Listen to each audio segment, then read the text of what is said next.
¿Qué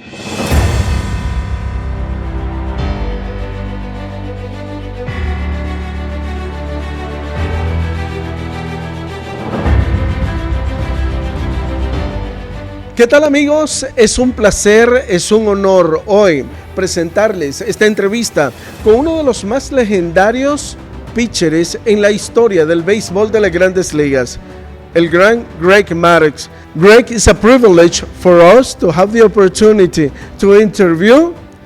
How's everything going? Well, thank you.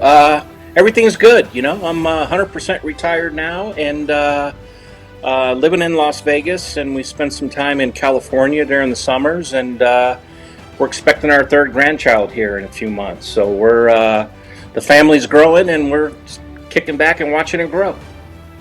Perfectly. I have a question for you. What first made you fall in love with the game of baseball? I just liked it. You know, my brother and I played a lot growing up as kids. My dad coached us. Most of my friends I met through baseball, and actually all sports too. You know, we played a lot of football and basketball as well. And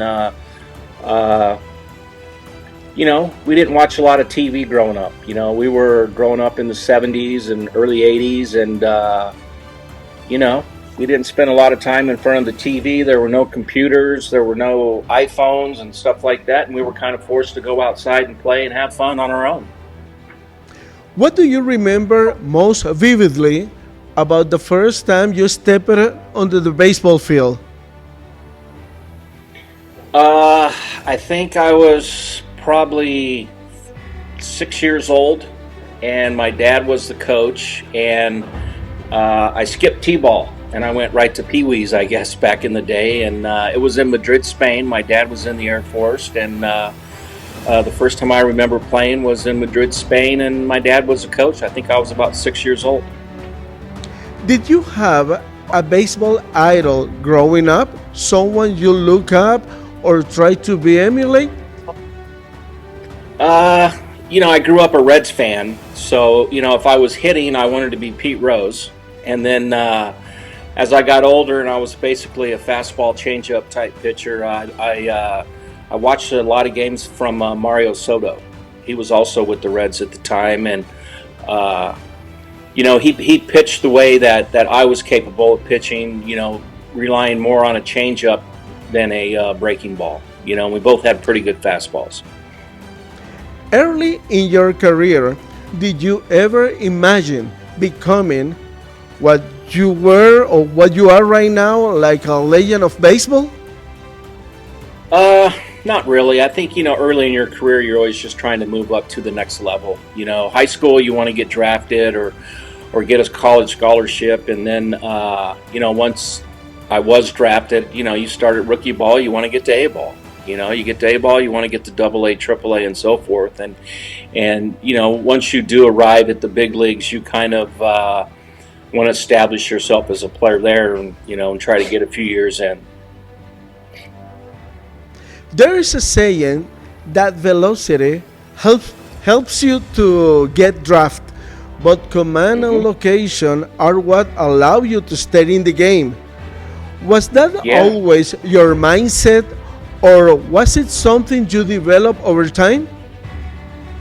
No, I was very fortunate to have a coach when I was in high school. You know, I started working with him when I was about 15, 16 years old, and he preached movement was more important than velocity. So at a young age, I kind of changed my arm angle a little bit. I wasn't so over the top, and I tried to create movement on my fastball as opposed to just velocity. You know, I was told I was going to throw hard enough to get drafted, but if I wanted to have success, I needed to learn how to make the ball sink. And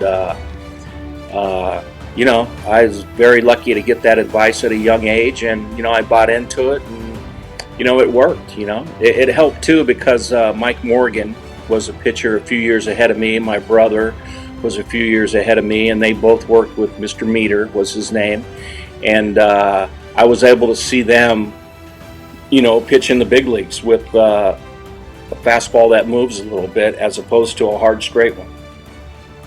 Your approach and philosophy toward pitching are often described as unique.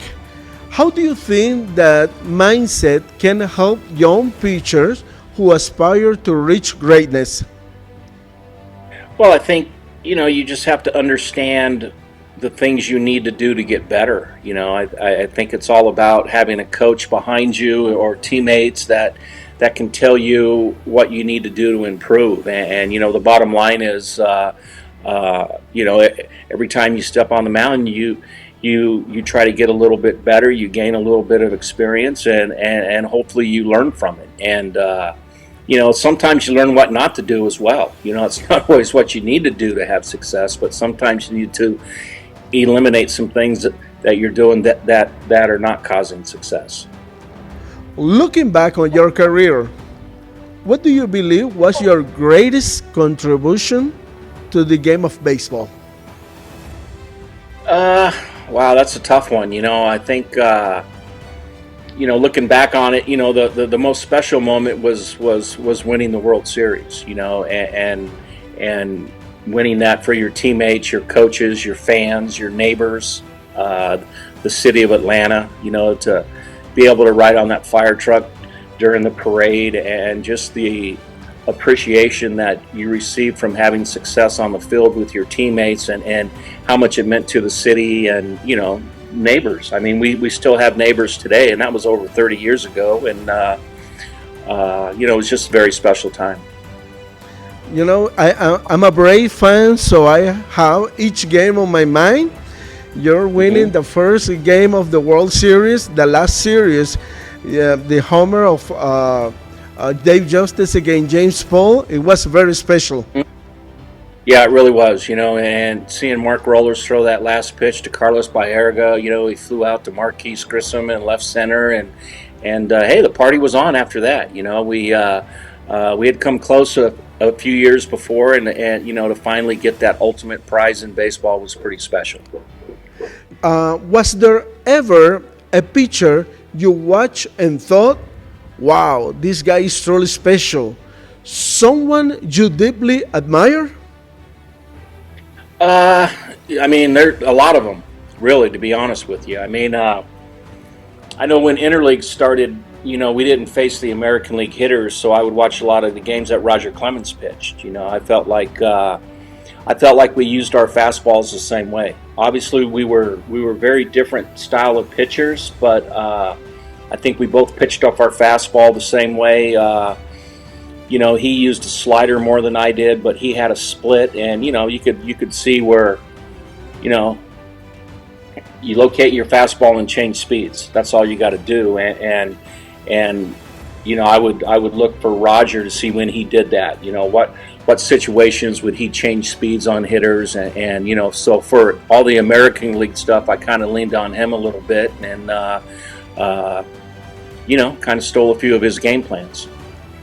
You were often described as a genius of the mound, yet even great pitchers face hitters who force them to think carefully about every pitch. Were there center batters who consistently or challenge you in that way? Yeah, I think you're always trying. You control your pitch selection and how you throw the pitch, and obviously you look for hints the hitter might give you on what pitch to throw next. You watch the hitters, and are they trying to go to right center? Are they trying to pull you? Do you feel like they're looking off speed? And you try to adjust accordingly. And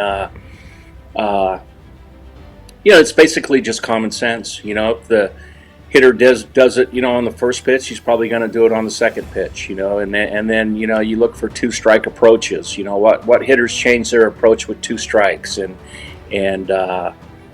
you just kind of play the odds. If a hitter is more likely to do certain things with two strikes than he is before two strikes, you try to pitch accordingly. Who was more difficult for Greg Maddux, Barry Bonds or Tony Gwynn? Well, I mean, obviously Tony Gwynn, because you had to pitch to him. Barry was easy because you just walk him. I mean, if it mattered, you just give him, you walk him. And Barry was hands down the best hitter in the game during our era. There was no question about it. I think Tony Gwynn was probably the purest hitter in the game, but there's kind of a you don't lose games on singles. If you keep the ball in front of the outfield better than the guy you're facing, you're going to win, pure and simple. And Tony Gwynn, you're able to hold him to a single pretty easily, whereas Barry Bonds was a whole new beast when you tried to screw around with him. Greg Maddux won 355 games and struck out nearly 3,400 batters. If you have to credit one key factor or a pitching alley that helped you to achieve those numbers, what will it be? Mostly just health. I think I was very fortunate to stay off of the DL for the majority of my career, and I was able to put up over 200 innings most of the time, and I think when if you pitch 200 innings for 10, 15 years, those numbers are going to start to add up. I really wasn't a strikeout pitcher. I very rarely tried to strike guys out. I was more concerned with keeping the ball in front of the outfield more so than anything else. And over time, those numbers start to add up. You had an start against Toronto, and you struck out, I think, like 14 batters. That was one of very special starts that you had. Yeah, it was. I mean, it was one of those things. That's when Interleague just came into the game, and the hitters never saw me before. And it's a pretty big advantage for the pitcher the first 4 or 5 at bats. I think after 4 or 5 at bats, the hitter starts to get a better idea about how to hit off you. And I caught him at the right time, and A university in Texas once conducted a study ranking the greatest pitcher in baseball history, placing Christy Mathewson at the top. Many historians describe Christy Mathewson as the Greg Maddux of this era. Have you read or heard something about Christy Mathewson before? Well, I've seen his numbers. When you look at the all-time greats, he's up there, and we played at different eras. There's not hardly any video of him. There's just pictures, so you're not able to actually see him throw. But very aware of who he was and what he accomplished, and it's always nice to be compared to the pitchers of the past and the future. Is there any batter, past or present, whom you would have liked to face him? I enjoyed facing the pitchers. They were at least likely to get a hit off me back in the day. So I wanted to get guys out. I think it would be, today's game. Aaron Judd, comes to mind.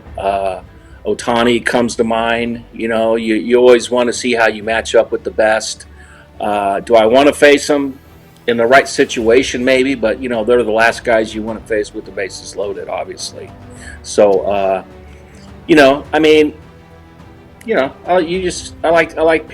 loved pitching when I was doing it, and I wasn't. The hitter helped me decide my pitch selection.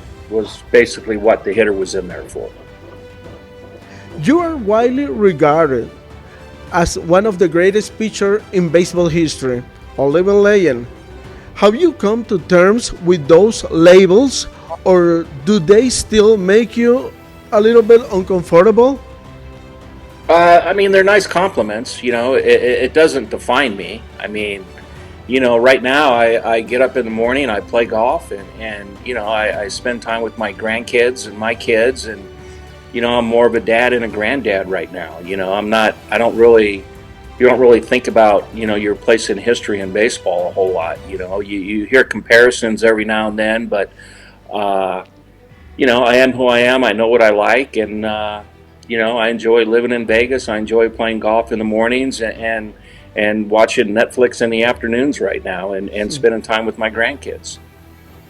In a Game 7 of a World Series, with everyone in their prime, who gets the ball to start?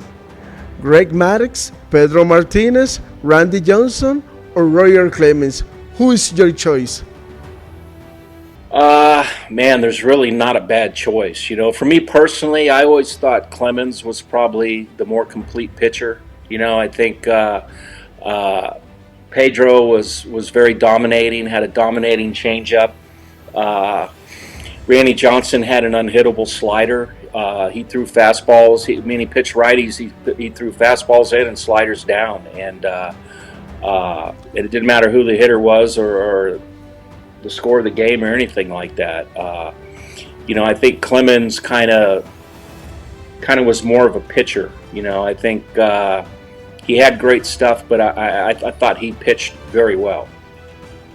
If you ask me, I will pick Greg Maddux in his prime. Thank you. Appreciate the number it. one. Greg, is a pleasure. It's something very special for me. Have the opportunity with this conversation with you. For me, the greatest pitcher, my favorite pitcher of all time. Thank you very much. Well, thank you. Thanks for having me. All right, we'll see you guys. Good luck in the World Cup. Thank you very much. All right, we'll see you. Bye-bye.